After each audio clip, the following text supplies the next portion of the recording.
Hello there. After just 2 weeks in office, new British Prime Minister Rishi Sunak is facing scandals in his cabinet. You all already know this. However, the Tories want to avoid another change at the top of the party at all costs. Well, they're running out of candidates, I guess. The timing could be better for Rishi Sunak because on the very day he had to answer questions from the opposition in Parliament for the third time, the front pages were filled with suspicious headlines. "It's a jungle out there," wrote the British Daily Metro, referring to the situation in the Conservative Party. And while former Health Secretary and ex-Tory Matt Hancock is taking part in the TV show I'm a Celebrity, Get Me Out of Here, and is moving into the jungle camp, Minister of State Gavin Williamson, who has just been appointed, has announced his resignation. The allegations against him weigh heavily. He is said to have insulted employees and threatened them, and other MPs as well. Sunak, who actually wanted to put an end to the chaos in his own ranks, is confronted with some real scandals after only 2 weeks in office. He's the third Conservative leader in just 3 months after first Boris Johnson and then Liz Truss were ousted by the party. It is an expression of the crisis within the Tories. The party is trailing Labour in the polls after the economic woes Truss helped cause in the country. The majority of the people want new elections. They won't get.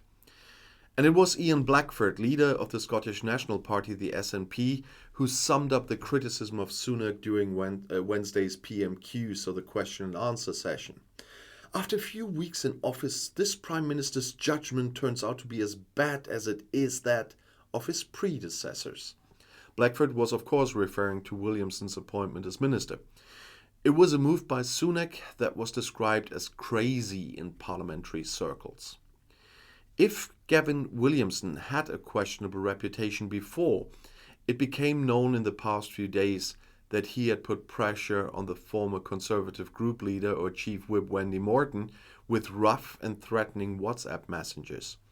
He was reportedly trying to get an invitation to the funeral service after the death of Queen Elizabeth II in September. And further allegations of bullying and threatening behavior during his time as Defense Secretary surfaced on Tuesday. He is said to have asked some officer to jump out of the window and cut his throat. Particularly sensitive for Sunak is the allegation that he was already aware that there had been allegations of bullying against Williamson when he appointed him to the cabinet. However, the Prime Minister rejected this again on Wednesday. Political scientist Tim Bale suspects that the ministerial job was reward for services rendered by Williamson. He was most likely responsible for the poison dripped into journalists' ears a few weeks ago about former Prime Minister Truss. And that probably hastened her resignation. So Sunak did owe him something. The new Prime Minister had previously been criticized also for reappointing Suella Braverman as Home Secretary.